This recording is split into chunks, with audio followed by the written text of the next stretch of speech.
Hey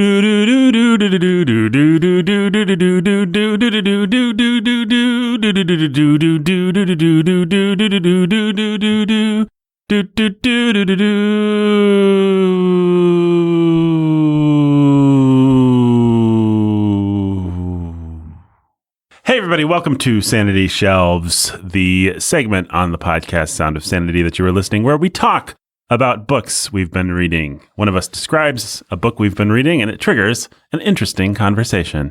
And in order to have an interesting conversation, you have to have interesting people, and those people have to converse interestingly. So who is conversing today? Well, I'm one of them. I'm Nathan. I'm your humble and obedient host. We've got the preacher who's a teacher of sanity over there, Benjamin Sulzer. Hello. Hi. Hello. Oh. Hi, how you doing, bud? Oh, good. Well, why did you introduce the other guy? Oh, it's Pastor Jake. It's Pastor Jake Wetzel. He's the pastor who's a master of sanity. Wow. Everybody's got a That's cup. an amazing introduction. Oh, Jake, you've read some books. What? Oh, go ahead, Ben. Nothing. No. Okay. I refuse. Okay. I'm not going to hold your feet to the fire on this one. It's fine. Jake, you've read 3 more books. Always reading books. Always listening to books because it's just a sprawling city and there's lots of places to go and lots of things to do. And so there's lots of drive time. Everything in Evansville's 20 to 30 minutes away. So there's a lot of time to listen. All right. Well, you've got 3 books that you've listened to that you're going to talk about. So let's talk about book number 1. Book number 1 is a book I finished since the last time we recorded, which is On Writing by Stephen King. Yeah, that's a good book. I loved that book. I really, really loved that book. Lots of good advice in that book. Very fun. I didn't expect it to be as much of a memoir as it was. I think the subtitle is like a memoir on... A memoir of the craft, maybe? Of the craft, or on the craft of writing, or something like that. But... You expected it to be an oral history of the 90s witch movie, The Craft. That's exactly right. You're like, and I'm so excited about this. I disappointed. I expected it to be his version of Strunk and White or any number of other things with a bunch of stories. Which it is. More or less. It's just like strike the emphasis and reverse it. Right. It's a bunch of stories with some anecdotal wisdom sprinkled in, and then a handful of little rules in a tiny little section. But man, I just really enjoyed the book. Mm-hmm. He's such a good writer. He's super engaging, super fun, and what you come away with is just this overwhelming, or what I came away with was just this overwhelming conviction that I have not begun to care and to work nearly as hard on the craft of, say, sermon writing as he puts into his thrillers. Right. And some of that, as a pastor, some of that's a matter of principle, and we've talked about this sort of thing probably on this podcast and in other places, and it's certainly a big part of how I was trained for ministry. We're pastors first, we're not preachers or pulpiteers. And so the idea that some, certainly celebrity preachers have of, I put 40 to 50 hours a week into my sermon, that's my job, is to stand up and deliver a killer polished presentation. Super polished, memorized, beat for beat, point for point, with the comedy and the stories and the illustrations and everything just sort of like nailed. Like, that's my job. Clever turns of phrase everywhere. Great use of alliteration. That's my job week to week. And that's it. That's where my job begins. That's where it ends. Right. That and doing some like administrative CEO, guru, leadership type stuff. We hate that sort of thing. I like it when it's done by professional speakers or stand-up comedian. There's any number of professions where I think it's wonderful that people talk for a living. Yeah, well, the thing about a comedian is that a comedian is going to be refining his one routine that he has been developing for a year, and then takes on the road and tweaks and refines and perfects the next year. Right. And he may week to week be tweaking his material, but it's all the same material. Right. And so that's one thing. But for a pastor to take that as the standard, or that type of thing as his standard on a week-to-week basis, well, I guess you can do that if you're exceptionally gifted and that's all you do. Right. But if you're committed to actually being a shepherd and caring for and loving your people, you can't do that. And that's got to be part of how you approach things. You care about the sermon, you care about putting elbow grease into the sermon, but it is a function of your shepherding and care for the people. It's one component of it. And so it has to be ordered along with the time you spend with the people, the ways that you love them and care for them throughout the week, and how you prioritize that. And so where I was just sort of processing a lot of this for myself is on the level of, I never want to be a pulpiteer. I never want to do that. But we're studying the book of Proverbs right now. And I've been thinking a lot about the book of Proverbs and the fact that what I learned last summer when we were in the book of Proverbs for the first time, this is our second time in the book of Proverbs, is that, and what I've absolutely become unquestionably convinced of, is that when the New Testament says that Jesus speaks in parables, what it means is Jesus speaks in Proverbs. That word in Greek, parabola, is translated in our translation as parables. It is also how you translate the Hebrew word proverb. It is in the Septuagint, it is the book of parabola, the book of parables, not the book of Proverbs. And Proverbs is just a much bigger, more all-encompassing thing than the one-line aphorisms that we think of. And that would have been understood. But it includes the story. So we think only the stories. But that is not, I don't think, what was meant when it said Jesus taught in parables. It meant the stories, it meant the illustrations, and it meant the one-liners. And if you think about those one-liners, the proverbs that Jesus gave us are as or more enduring than anything in the book of Proverbs. The golden rule is a proverb. We think Jesus gave us all of these really sticky, strong rules for life and godliness that we can hold on to and apply to so many situations. So the golden rule, do unto others as you would have them do unto you, it's a proverb. And it's amazing because it applies to so much of life. It is such a good rule for figuring out what does it mean or look like to love someone. And there are ways to twist it, and we do it all the time, but still, I mean, that's just the way that Jesus taught. And we can go through and think of all kinds of things like that. It's not what goes into a man's mouth, but what comes out, right? Or what does it profit a man to gain the whole world and forfeit his soul? Right? Those are great examples of Proverbs, really sticky, simple ways of understanding big things that apply to all kinds of life situations. To do that requires a lot of work. And so but it's so helpful. And so we're going through Proverbs, and we're going through Proverbs thematically. And so the goal is to be as super helpful and practical and sticky as we can possibly be. And that means putting effort and energy into the sermon in such a way that when people walk away, they don't just feel convicted of their sin. That's something that we aim for in every sermon, right? But they also feel like they've been given a handle or something that they can take with them and apply to all of life. And that's something that I don't think I had really had eyes to see that Jesus does all over the place. And so that's something that I just want to grow in without neglecting anything else. It's just like, anyhow, so that's I guess a big long riff or way of saying I was really challenged by how hard Stephen King works.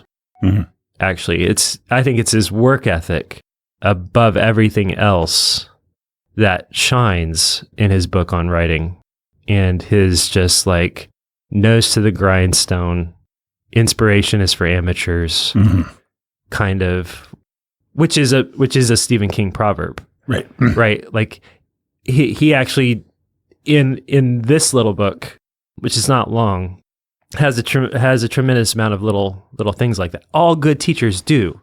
All good teachers do. And you find this all over the place, actually. The best dads and the best teachers, everybody's got their shorthand, their proverbial ways of being sure that what is important sticks. Yeah. And so there's a guy in one of my discipleship groups who's a Krav Maga instructor. And so I've been absorbing principles that are basically taught to me as proverbs that are just sort of like when everything's down and a fight is coming or whatever, you've got a couple things that when everything else leaves your mind, this might be what sticks. Hit something soft with something hard. That's a good proverb. Every bad guy has a bad guy buddy, right? This is a simple way of saying, don't get tunnel vision if somebody's approaching you. Every bad guy has a bad guy buddy. Remember, there may be somebody else, right? So it's just like, okay, that's just a dumb example, but everything has things like that. They're just little quick shorthand checks for you, whether that's a sport, whether that's an instrument that you play, even if it's just fundamentals and basic things. Mm-hmm. So when you see that Proverbs are how we teach, how we're wired to teach, how fathers teach sons, how much of our shorthand on a day-to-day basis, even in how we speak to each other, is actually just, we may call them cliches, but actually a lot of them is just Proverbs, right? So When in Rome, do as the Romans do. a pot never boils. A watch pot never boils. A bird in the hand is worth two in the bush. All of these ways of speaking where we just have these little shorthand bits of wisdom that are simple and concrete and mean a lot to us that we can apply across the board.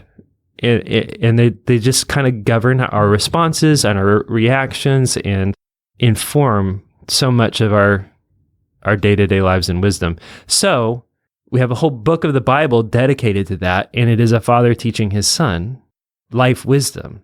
Mm-hmm. And if you study the Proverbs in Hebrew, boy, are they much like, I don't have an example offhand, and my Hebrew's pretty rusty, but I've done the practice of just seeing, if I read this aloud, how does it sound?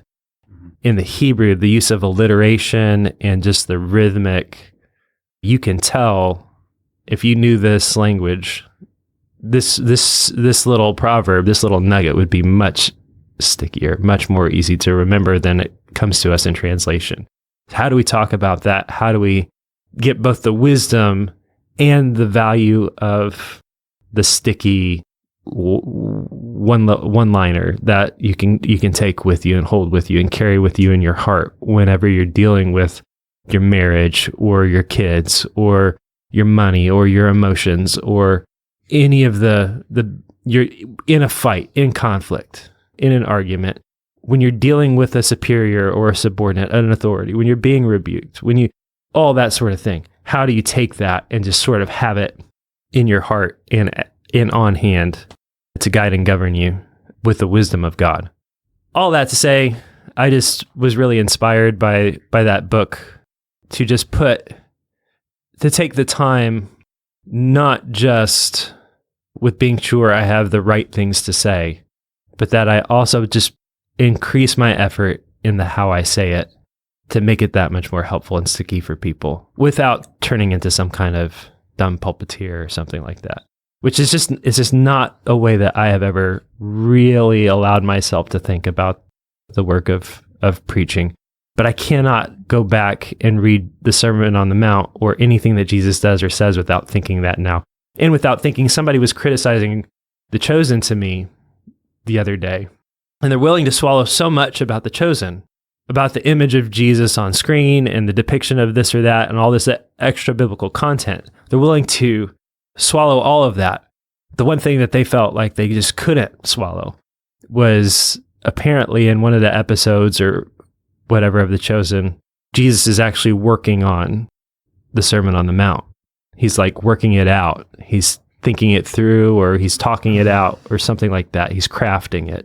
And the idea that Jesus put effort into that and didn't just sort of like stand up and deliver it all off the cuff extemporaneously was really scandalous to this person. But we don't know what Jesus did or didn't do, but Jesus was a man. Mm-hmm. And I just cannot, I think absolutely, if you're talking about the most amazing, sticky, like I can take you through the Sermon on the Mount almost point by point. And granted, I've preached through it twice, but still, like if I were to start doing that, everybody listening would recognize almost all of it. Mm-hmm. It's just that poignant and that pointed and that sticky, that concrete, that It just doesn't matter what part it is. And so it's like, well, okay, we want to be like Jesus. How do we help people? How do we bend down to the poor and the needy? Which is a big part of what Jesus is doing when he's like giving his, look at the birds, look at the lilies of the field. He's just like, he's willing to get down on a knee and really come to people and give them handles, right? He's not just going to say, don't worry or don't be anxious. He's going to say, look at the birds. They don't sow. They don't gather into barns. Your Father feeds them. Look at the lilies. Look at the fields, the grass of the fields. Your Father clothes them with flowers, with lilies.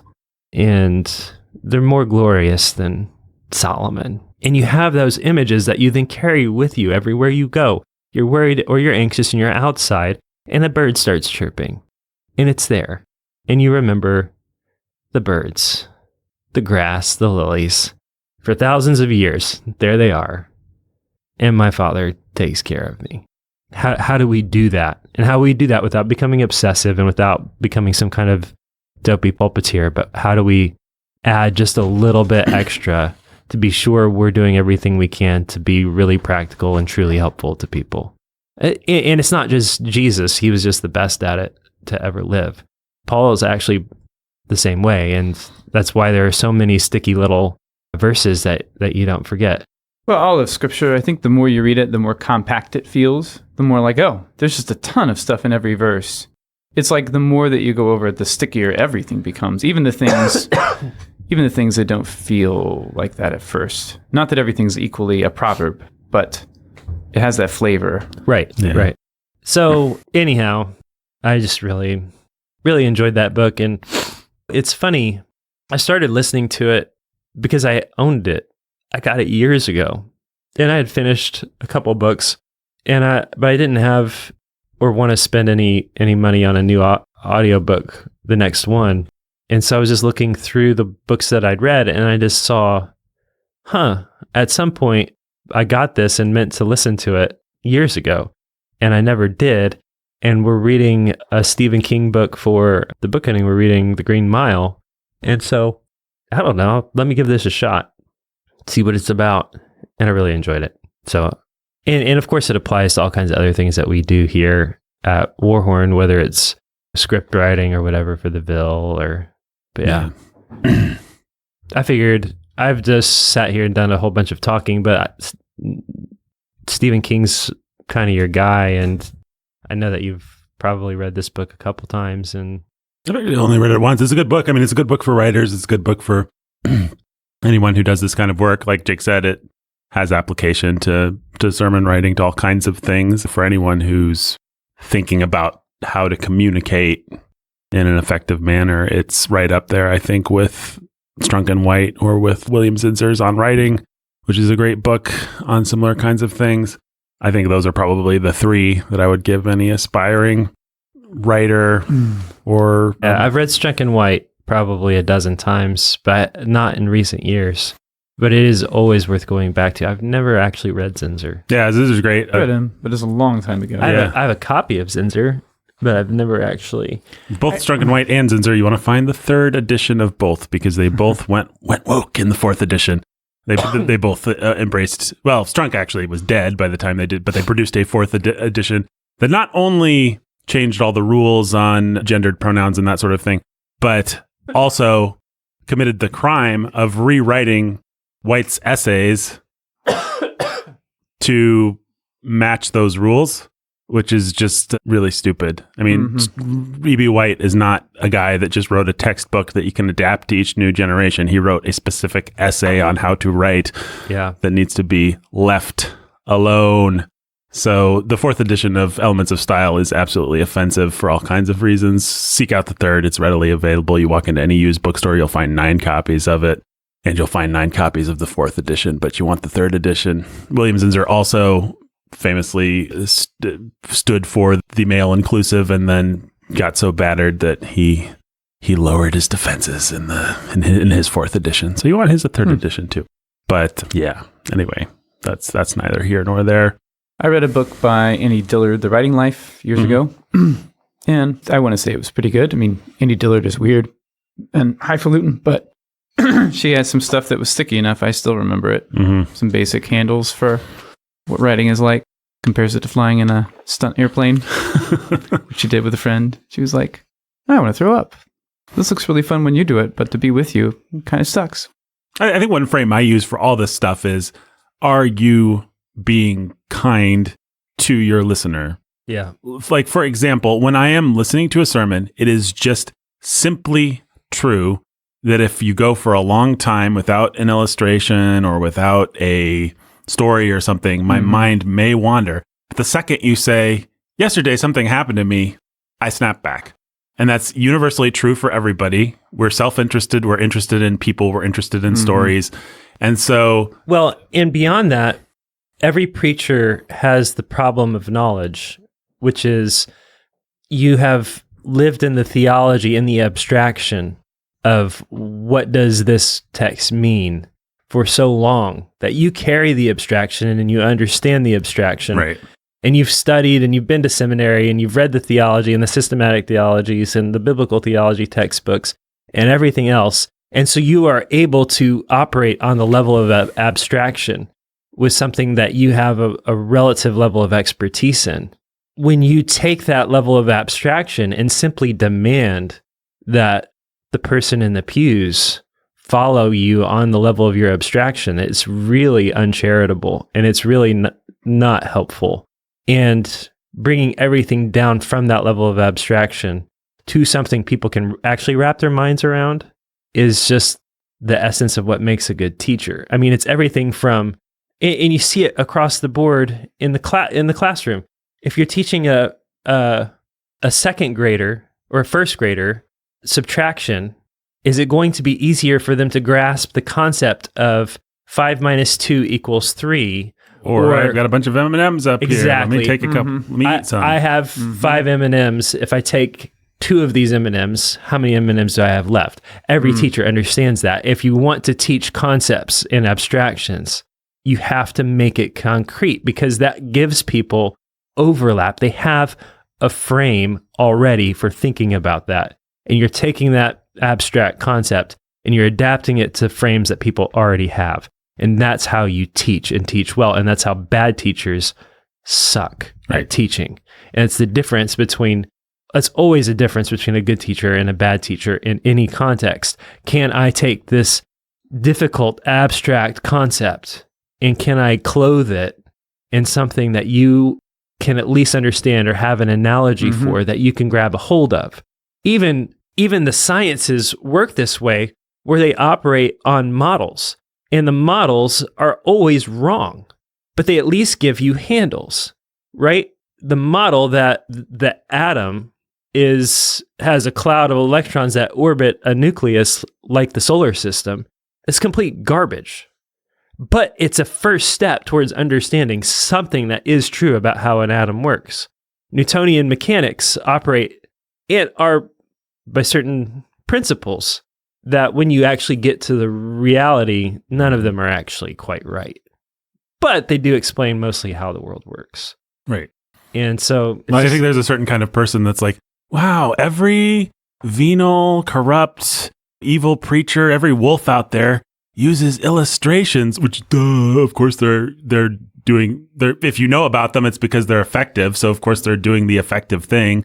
But and so they're like, well, I guess illustrations equal bad. I guess concrete equals bad. I guess fun to listen to or engaging equals bad. I must make opposite. I must make a principle out of being abstract, out of being dense, out of not providing handles that people's minds can kind of easily go to, because those are the things that a fraud does, and I don't want to be that. And so I'm going to swing the pendulum as strongly in the other direction as I possibly can. And I think it becomes incredibly uncharitable. And I'm sure we've all sat under those people where we're just like, you're not being kind to me and you're not being Christ to me. I mean, Jesus uses more metaphors and more, if I may, kind of simple, cheesy almost metaphor, like farmer type metaphors, just like stuff that everybody can, a flower, a bird, one of the things I was thinking as you were talking about the idea of him writing the manuscript in the Chosen or whatever. And who cares whether that's true or not? I mean, maybe Jesus being divine had divine processing speed and was able to process in the moment and really fast. That's fine. And some people, in fact, have that as human beings, can just process really fast and speak extemporaneously. But even so, you see a mind at work there. You see somebody saying, okay, what's the thing that everybody understands? What's the thing that everybody in this crowd is going to know about? Okay, flowers. Okay, birds. Okay, farming. Okay, seeds. Like we live in this culture. We all understand this stuff. Okay, shepherd and sheep. Right. Okay, bread. Okay, wine. Okay. And also, vines what's so and universal, vineyards. people always say, well, they lived in an agricultural society, so they understood that. Well, guess what? We still understand seeds. Everybody still understands sun and seeds and shepherds and sheep. Maybe there's things that fruit and trees. Right. And yeah, they're just universals. Universals. And okay, so we don't live as close to the earth as they did then. One, all of those things we still have frames of reference for. But two, okay, are there ways we can update frames of reference and make our own analogies that build off of and follow the example of what Jesus did? Absolutely.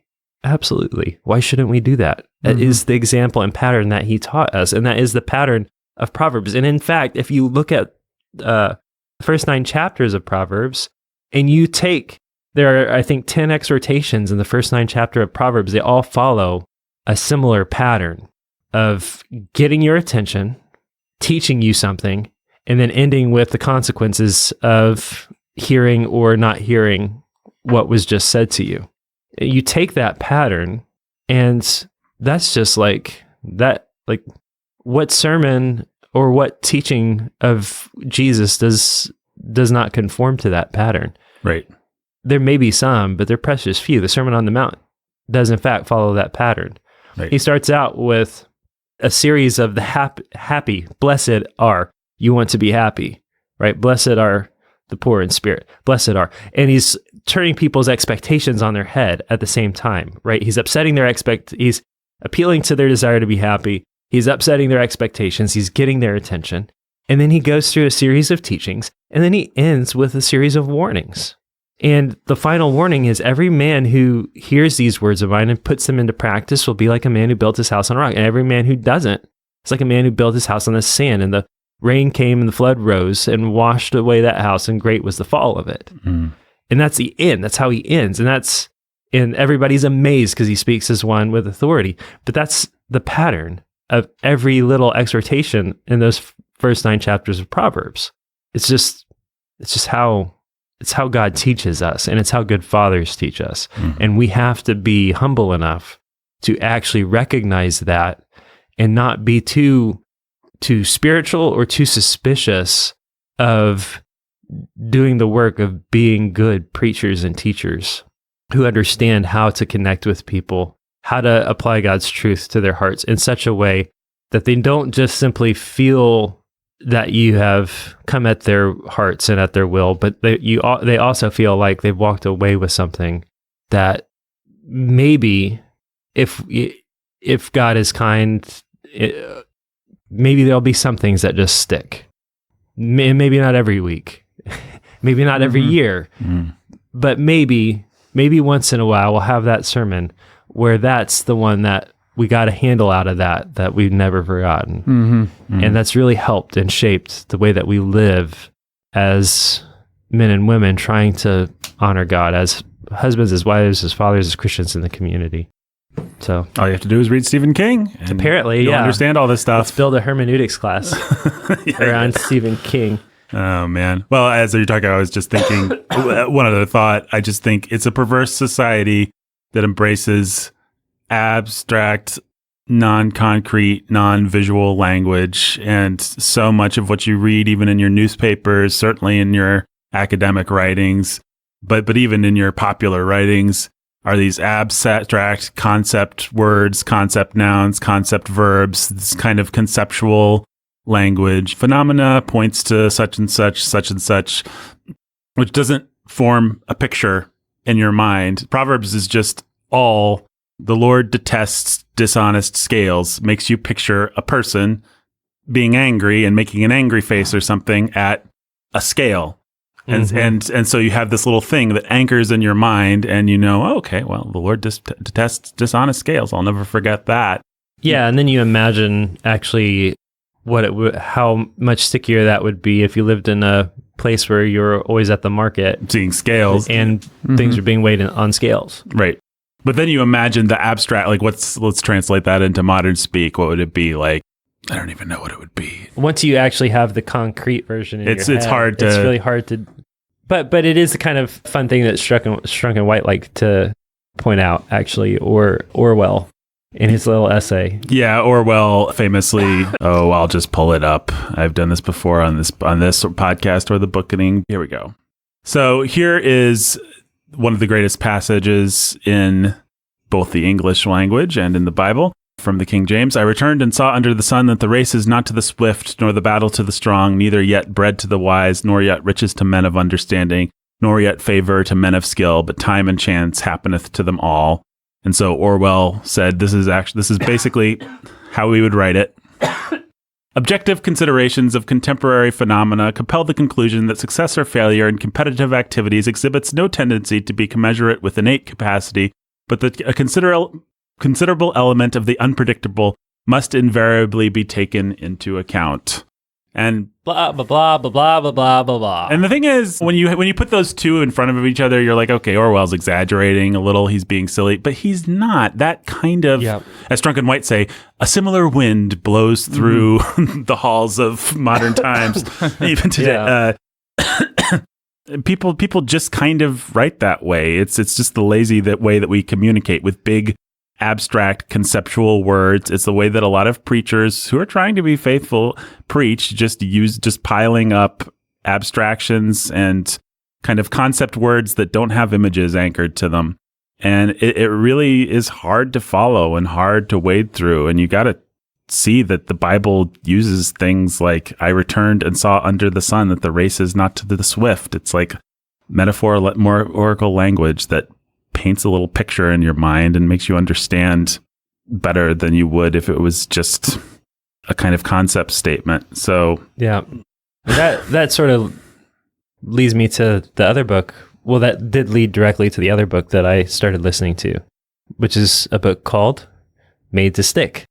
That's another book that I actually have owned for a really long time, like probably 10, I feel like at least 10 years. I don't remember how I got it. It might have been given to me in pastor's college by somebody. It might have been something, I feel like it might have been something that could have come to me from anybody from Stephen Baker, who teaches at New Geneva Academy, to, I just don't know. I don't know how it came to me. But it was sort of like coming up in the recommendations and things like that after I listened to On Writing by Stephen King. And so I have a copy of it. And I couldn't quite remember. I know that at least one businessman in our church had seen it on a bookshelf and said, "Oh, I've been meaning to read that. Can I borrow it?" I think he never returned it. So I went ahead and borrowed it on to listen to and started reading it or listening to it rather. And it really just is about what we're talking about. It's about the nature of a proverb. If you could get to the root of what makes something sticky, if what makes something work, how would you do it? And I've pulled any number of things that I have said about the nature of proverbs in the course of this conversation are things that I pulled straight back out of that book that were in my head. Probably not everything, but a lot of it. So I don't know, it's been interesting and worthwhile just to sit and have a couple of guys who are academics, I think. At least one of them. I think one of them's at Stanford or whatever. But just like, can we put the proverb under a microscope and dissect it and figure out what makes it tick and how it works and how we can become better communicators across the board? And a large part of their aim is more like marketing or business communications, things like that. How do you create like the one phrase that guides and governs decisions as a company? Southwest Airlines is the low-cost airfare company. And so when somebody comes and says, well, we did a survey and it seems like people would really appreciate it if we offered a chicken Caesar salad on the flights instead of just peanuts. The question is, how does that make us the low-cost airfare company? It doesn't. It raises prices. That's not what we're here for. That's not who we are. We are the low-cost airfare company, or the low-cost airline, or whatever it actually is. It's some version of that that's just like really simple, really direct, really concrete. That, of course, there are any number of factors, Sure. but that sort of thing. So I started listening to that more in bits and chunks. I'm not as drawn into it as Stephen King, and there's a lot to process with it, but just sort of like, I mean, they're talking about Aesop, and they're talking about Jesus, and they're talking about just everything from, they're going to tell you things like where there's smoke, there's fire is in 130, some version of that is in 132 different cultures. Why? In its effort, the book actually starts, I think, in the introduction with the kidney story, with urban legends. How did these urban legends, like we all know the kidney story, a girl comes up to somebody at a bar, approaches a man at a bar and offers to buy him a drink, and and she's beautiful, and the next thing he knows, he wakes up and he's in a tub of ice and he's freezing, and there's a sign right in front of him that says, "Don't move, call 911." And so he does, he calls 911 and explains what's going on. And the operator is like, "Yeah, we've seen this before. Is there a tube?" "Yeah, there's a tube." "Okay, well, there's a gang of kidney harvesters that are going around." And it's this big cautionary tale. And I just gave you the whole story because it's stuck. All of those little concrete details, and it could be better told. And if I were a better storyteller, I could have made it that much more compelling, but it's just an urban legend. So is razor blades in Apples. in apples and candy. And we all build our Halloweens around that stupid urban, like we treat our neighbors a certain way. We've designed the kids' routes and everything around that urban legend, which is just amazing. It has to me. never happened. It has never happened. There was one instance of a kid who died on Halloween. It was a kid who found his parents' stash of drugs and OD'd on them. Some little kid thought it was like cocaine was pixie sticks or something like that. And the parents tried to take it and sprinkle it through the Halloween candy to cover their tracks. Play it off like the urban legend. To play it off like the urban legend. And the reason I know that is because they bring it up in the book. Wow. So, but yeah. Anyhow, it's just like, how do these urban legends work? How do they stick? How does the lie travel faster than the truth? How do these proverbs just sort of like arise across multiple cultures?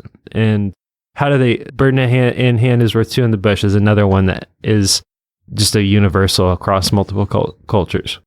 How do they work, and what makes them work, and how do we sort of isolate that? Can we figure out, like, is there a formula? Like, is just a part of what that book is about. So I just thought, well, I don't know, listening to that, maybe it'll translate. Maybe it'll give me a thought or an inspiration or a little bit of nugget of something as I'm preaching through Proverbs that helps me make these sermons just a little bit more sticky or a little bit more helpful to What people. I think is actually helpful about a book like that is you actually do see the places where you can abuse it. Because, for example, as you're talking about urban legends, it's like so much of stickiness is rooted in fear. Yeah, I mean, absolutely. When I was a kid, the one was gay people are putting needles in phone. There used to be this thing called A phone booth. a phone booth, and you'd reach into the change. Yep, I remember return. that one And too. the- And yeah. the whole idea is to give everybody AIDS. It is to give everybody AIDS. Yeah. Just this universe, like everybody believed that we all lived in fear. It was just part of the stranger danger Yeah. culture that we all grew up with.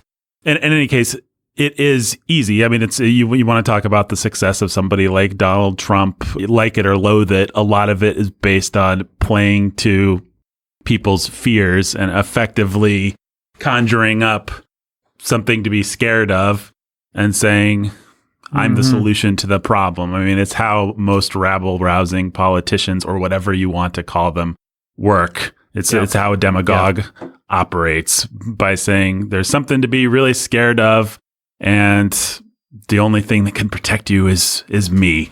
Mhm. Absolutely. And that's one of the things that, I mean, let me see if I can. Right here. Here are the 6 principles that they draw out. Right. It's got to be simple, unexpected. I'm just going to go through and apply each of these to our famous attack the crow metaphor. So, yes, definitely unexpected. Simple, unexpected, concrete, Crows are concrete, yeah. credible, Totally credible. I attack a crow every day. Right. emotional, and that's where fear is. Right. Yeah. And then story. Yeah. I mean, fear is an easier emotion to conjure than happiness, for example. Negative emotions are easier to rile up quicker. To get somebody angry, it's not that hard. Whereas to make them say, I feel thoughtfully excited about this is quite the trick. Yeah. They also talk about just how good advertisers have gotten at this sort of thing. And that actually the National Ad Council is really good. This is your brain on drugs. Get the picture. Stuff like that. That just like, we all remember that. Right. Yep. We've never forgotten it. It's been 20, 30 years since I've seen it. Probably over 30 years since I've seen it, but I've never forgotten it. Never will. Unless God takes my brain away. Right. But I mean, like, this is one of those things that. Right. Yeah, no, it's it's amazing. And that sticks precisely because it's simple, because it's emotional, it's scary, I mean, it's all these things. It's all of those things. It's unexpected, it's concrete, it has every element that you want. Right. And it's that's not why that it works. It's not that Jesus and the Proverbs, all these things actually do, since I'm talking about fear, they do play to fear. I mean, Jesus plays to the fear of hell, if I can put it that way, more than anyone in the scriptures. You just have to play to the right kind of fear. Right. Yeah. The Not fear of cheap God, kind. right? Yeah, that's right. Yeah, there's a cheap way to do it. But actually thinking about these kinds of things concretely helps you to see places where you are being cheap, or where you're tempted to be cheap, because you've got a frame of reference for it. So you can kind of see yourself. So it's just like Ben said in his sermon on controlling your emotions a couple weeks ago. Fear, not just fear of God, but fear of death, is just constant, like consequences. Yeah. Constant in Proverbs. Well, you just read one in your sermon last week. The eye that scorns mother, or something along those lines, will be plucked out by the ravens of the valley. Yeah. It's like, it's awesome not parable. even true exact. I mean, it probably is actually literally true in some cases, but this is just, let's associate That's not the something point. nasty with something bad, and it doesn't matter whether that's literally what's going to happen. We're just saying the Get kinds the of kinds of people who have vultures pluck out their eyes, the kind of Yeah. people who die horrible death are the kind of people that despise their parents. And so it's incredibly effective, and there's nothing cheap about it. And yet it is so stark and so simple that you could see yourself trying to do something like that and stumbling into being cheap if you weren't careful. Yeah. Yeah. So we don't want to be cheap and cheesy and stupid, but we do want to be effective, right? We do want to communicate. Right. We do want people to understand the simple truths of God's word, and in such a way that it actually gives them something that's helpful, that they can hold on to, that they can apply, and that will actually change the way they live on a day-to-day basis, so that they grow in godliness and are more like Christ. And so, hey, that means some elbow grease, right? That means some effort. And the good thing about that kind of effort is that it pays dividends all over the place. So if you manage to come away from your sermon prep with a handle, you don't just think, well, yay, that little handle worked that one time. No, now you've got a handle that you can use in your counseling when you're sitting across the table from people, in other sermons, subsequent sermons down the line, little things. Like, I mean, and it's just shorthand, and it becomes shorthand the way that all kinds of things are in a family. And so every congregation where there's real shepherding and real fatherhood is going to have its own kind of shorthand, its own like shared stories, its own little one-liners, and if they're really good, they make sense to somebody off the street.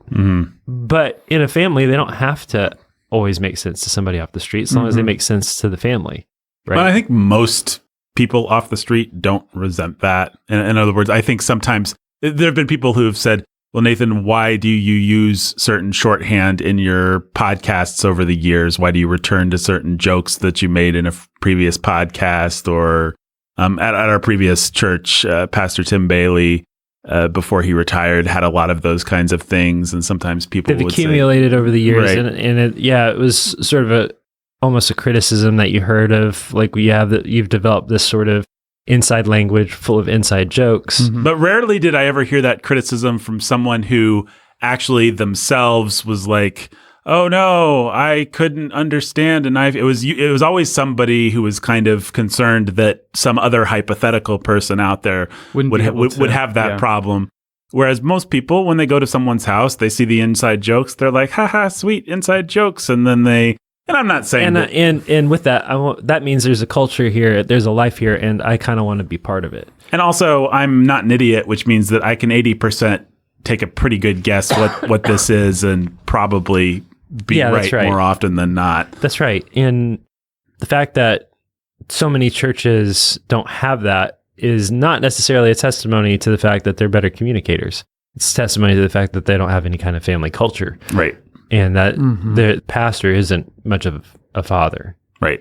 So you get to the place where it's like it's sort of like an adolescent criticism, really, where you've become aware of the fact that your father has his ways of speaking and his jokes and his things. And because you've become aware of it, you are now annoyed by it and embarrassed of it. So why don't we need to push through that. We need to push through that. And are there places where it's inhospitable or uncharitable if you're only speaking in insider language? Absolutely. Every family that has guests over can run the risk of just sort of making sure that their guest feels like the perpetual outsider who's never actually invited into the warmth of the family. Sure. That's something we all have. But part of the warmth of the family is it has a culture, it has its inside jokes, it has its shorthand. And we invite other people into that. Yeah, and when you're sympathetic to something or to someone, part of the joy is learning that shorthand. And I think we've all experienced this in stupid ways. I certainly have with TV shows. I grew up with The Simpsons, which had so many inside jokes and pop culture references and references to old movies that as a child I didn't understand. But because it was something that I just liked and enjoyed, I was like, okay, well, maybe I need to watch Citizen Kane so I can understand what this extended Citizen Kane parody is. Maybe I need to see more things. So it's a dumb example, but it was a thing that I was sympathetic to, and therefore it was fun to learn to speak its language.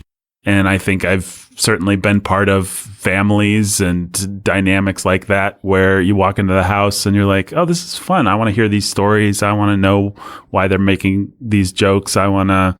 Yeah. So I do think it's a really adolescent. Sure, there's ways where we all need to learn to be more hospitable to outsiders, but I think oftentimes that specific complaint comes from a really immature point of view. Yeah, I mean, that just isn't giving the same basic sympathy to the pastor that they would give to The Simpsons, for example. Yeah, and I've recognized as we're just not long out of our first year of having services, we need some of that stuff. And so I don't know.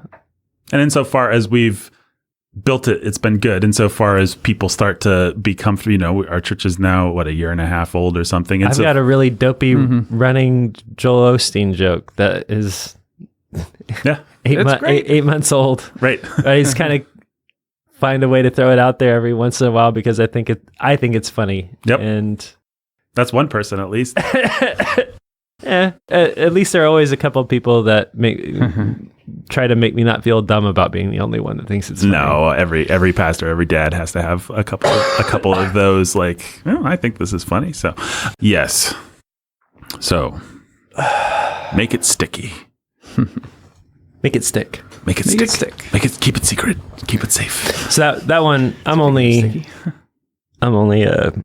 think I'm quite halfway into that book yet. I just want to say, I heard a preacher preach that I think me and Jake both heard him preach. He preached for Tim's retirement service a couple of weeks ago.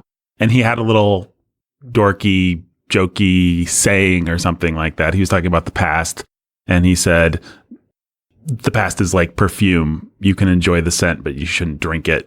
The idea being you can't just indulge yourself in constant navel gazing and looking back at the past, but you can say, you can enjoy some nostalgia now and then. And because he used the little perfume analogy, I still remember it. Yeah. And it's just stuck with me, and it's been helpful. And I could see a pastor sitting there coming up with the perfume analogy and being like, well, I don't want to be corny. I don't want to be jokey. I don't want to be one of those pastors who has these little stupid hooks. I don't want everybody to laugh. And it's just like, I'm so thankful that this man didn't feel self-conscious about just giving me a dumb little preacher thing that helped me remember, because it's several weeks later and I still remember it. Yeah. And it's a helpful thought. Yeah. All right, Jake, third book. The third book is the book that I pivoted to when I gave up Relentless by Tim Grover. It's a book called Endure, and this one is by Cameron Haynes. There's another book called Endure by a guy named Alex Hutchinson, and I've read that too. I read that several years ago. That book is about the limits of human performance and where are our actual limits. And so like the test cases are, I think, breaking the 4-minute mile barrier or something like that. And just it talks about things like the phenomenon of how something is impossible, and then once somebody does it, then 7, 10 other people do it within like a year or two. And how much of that is like mental barriers, how much of it's your mind or whatever. But this isn't that book. That's a book I read a while ago, and I really liked it and thought it was cool. This book has the same name, but it's a guy named Cameron Haynes. I didn't know much of anything about the book, except that it was like, it's fairly new. A lot of people have been saying it's really great, really cool. It's like top of the New York Times bestseller stuff. And so I was like, all right, I guess we'll try this one. Turns out the guy is a bow hunter who like runs ultra marathons and things like that, and shapes his life around being the best bow hunter that he can be. And so it's just more sort of manly, inspirational, do hard things. People don't have to understand you. Know what you want, go get it, kind of rah-rah stuff with plenty of coarse or vulgar language. But I don't know, it's been kind of a fun little thing. Like lots of these guys, he's got broken childhood with an alcoholic absentee dad, and it's not hard to see the scars and his dad was also like a famous runner that he was trying to live up. So it's like he's proven to his dad that he was worth sticking around for, and that he's pretty great. Like that's clearly his motivation and what drives him in a pretty broken way, but it's driven him to the extremes of elite human performance. And that's interesting to see what people can do when they push themselves. And it's just been kind of fun, but vulgar, coarse. Come for the human endurance, stay for the vulgarity and coarseness. I guess. Or leave. So yeah, it's similar to like David Goggins. Sure. Be familiar with who he is. Quite the character, that David Goggins. Yep. Similar to that sort of thing. In fact, Goggins is a friend, and he talks about being buddies with Goggins, and Goggins, I think, wrote the afterword. And so, yeah, it's in that vein of intense to the point of insanity or borderline insanity, but also cool and inspiring when taken with some healthy moderation. Cum grano salis, with a grain of salt. Hey, that's an aphoristic phrase. Yep. You watch yourself. You step back and watch yourself. You do it all the time. Oh yeah, I know. I know. You never stop doing it. You preached a sermon where you gave a bunch of those, and then I caught myself just saying "when in Rome" and all these kinds of things all day. Oh, and Barfield said one of the lesser read Inklings, probably for good reason. But he said language, if you look at it from one perspective, is nothing more than like a tissue of dead metaphors that you've forgotten that they were metaphors, all the words that you use or the phrases. Well, it's very true. That's fascinating. And what's interesting too is the way that our shorthand is informed by our music and movies and television, right? So much of our aphoristic speech is actually, we're going to drop a movie reference, and everybody knows what that means when you say almost there, or I have you now. yeah, Perfect examples of what you're talking about. if you say good, and I said it earlier today in a Palpatine voice, it carries a whole lot of subtext. Right. I said good, and in the context, Jake knew I meant, oh, the thing you're talking about would be fun, but a very, very bad thing to do, and we're uncovering all our worst instincts, and I got all that by... There is one other thought I have about everything in terms of stickiness and all that, which is there's a certain kind of person who plunders books and movies and the great works of literature for aphorisms and for little thoughts, and they might read like Plato's Republic or something and they'll barely get anything out of it, but they'll have like their 3 little aphorisms. And I think that kind of person is ... a great thinker and communicator. I have great respect for people who do that. All the best thinkers and communicators that I know are actually pretty pragmatic about the way that they use Western civilization. They're not afraid to say, well, I read Plato and he gave me these 2 things, and these 2 things are the 2 things that are helpful, or I read such and such a book, or I actually think within reason, used well, it's not bad to simply plunder things and find what's helpful to you. I do use the word plunder because that's what it is. You're being a little bit of a Viking and maybe trampling over some of the meaning that was in any given text just to find your one little but that's catch of gold or whatever. I just think that's good reading. What is the point? What is the purpose of reading something? If it is not going to give you something that changes how you think, that you can come away with, that you can hold on to, you're not actually being a good reader. If you don't approach something with intent to devour and absorb and use. I think there are some... Oh, God. Well, it's a kind of a question. Do you want the nugget or do you want the structure of that guy's thought? What do you want to stick? Or you how can much observe do you have time? You can observe the structure of that guy's thought. But what's the point? Is it just simply to observe? No. How other people think? Absorb is what because I meant like if you want his thought to change the way you think. I'm not trying to quibble over semantics, but there's different ways you go about getting something to take with you and devour. It just reminds me of Mortimer Adler's How to Read a Book, which I read. I read that book. Actually, a pastor friend of mine let me borrow that book while I was his intern, Sandy Halsey.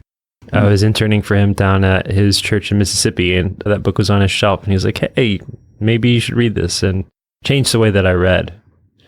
Because Adler is just like, books are not artifacts. You don't treat them as artifacts. You don't come and casually observe them passively. Like, that's a really masturbatory way to approach a book. It's really like lame, pseudo-intellectual. Nobody who's ever done anything has ever thought that way about a book. Come with a pencil in hand, be ready to mark it up, be ready to engage it, be ready to ask questions of it, be ready to figure out what he wants you to take away and what you think you should take away and what you shouldn't take away. And well, the only thing I would add to that is there's different books, and books are intended for different purposes, and they achieve different purposes. And so if you're a Viking warrior, to stick with my amazingly sticky analogy, maybe you're walking into the city of the king, and the king is going to give you your marching orders, and he's going to tell you exactly what kind of warrior you should be and what your next campaign is. That's one kind of city. Maybe you're walking into a village that just needs to be raised so that you can find the one little cache of gold and jewels that the village... In other words, some books are there to be plundered for the 2 aphorisms that they're worth. Some books are to be submitted to humbly and said, well, okay, Tolstoy knows better than me. So if he wants to yammer on about something that I don't quite understand, then I'm here for it because I trust him. This other guy, I don't trust to give me more than 2 useful thoughts. And so I'm blazing through this thing, extracting those thoughts as brutally as possible and discarding everything else. Sure. And then there's the guy who's doing what you say. He's going to something like the Republic, which probably has a lot more than he has time for. And he's just going to treat it like a village to raise. Right. And you can do that sometimes. Yeah. Yeah. Especially with godless pagans. Well, definitely. Yeah. If you teach yourself to just be a village raiser, then I think you're probably not, that's probably not helpful, especially if you approach scripture that way. But you have to be... It's not humble. No. It's not actually... And there are other authors who aren't scripture who are just, God bless them with wisdom and with wit and with good thinking, and they're worth just submitting and living in whatever headspace. So, but you have to know the difference between the two, and you have to be a little bit pragmatic, so to speak, in the choices that you make. You have to realize, like Ben was just saying, that you don't have all the time in the world. So maybe you'd love to submit yourself to Plato for 40 hours. Wouldn't we all? Yeah, wouldn't we all? But instead, you just need that cave analogy so you can make internet videos with it or whatever. So you can make Star Wars analogies. Okay. I'm sorry, but a Heminologian sketch is appearing in my brain. Uh-oh. Hey, you want some Proverbs? Sure. I just pulled up that list that I had. Yeah. I may have cut it down for the sermon, but this is... Why don't you say the first part and let me and Ben finish? Early to bed. Early to rise. Makes a man healthy, wealthy, and wise. A friend in need. It's a friend indeed. A stitch in time. Saves 9. Red sky at night. Sailor's delight. Red sky in the morning. Sailor's morning. Sailor take warning. Sailor's take warning. An apple a day. Keeps the doctor away. In your face, doctor. And there's one that we never even bother finishing. We're so familiar with it. Yeah. Just an apple a day. Look before you leap. You leap. Don't make mountains out of molehills. It takes one to... No one. Ugh. Yep. Fools rush in where... Angels fear to tread. Give credit where... Credit is due. Don't judge a book. By its cover. Where there's smoke. There's fire. When in Rome... Do as the Romans. That's another one we never finish. Yep. The journey of 1,000 miles begins... With a single step. A fool and his money... Are soon parted. Actions speak louder than... Words. The squeaky wheel... Gets the grease. A watched pot... Never boils. You are what you... Eat. Just all kinds of things. And that's not even things that come from scripture, like pride comes before A fall. Do unto others As you would have them do unto you. out of the overflow of the heart. The mouth speaks. Just all kinds of things like that. Yeah. Spare the rod, spoil the child. All right. I like the genre of things that people think come from scripture. That's God helps those who... help themselves. Money is the root of all evil. The love of money, Ben. What? What'd you say? Nothing. I didn't say anything. Okay. Money's the root of all evil. Yeah, Money's the root of money's That's how great. it goes. I love money. Wait. No. All right. Bye. Go to Patreon. How can we make, so let's apply everything we learned. How can we use stickiness to make people go to Patreon? A stitch in Patreon keeps the doctor away. You know what we always do for the price of a cup of coffee? Yeah, for the price of a cup of coffee. That is exactly the kind of proverbial sticky idea that actually translates. For the price of a cup of coffee Yeah, for the a price. month, 1 cup of coffee a month, you get access to.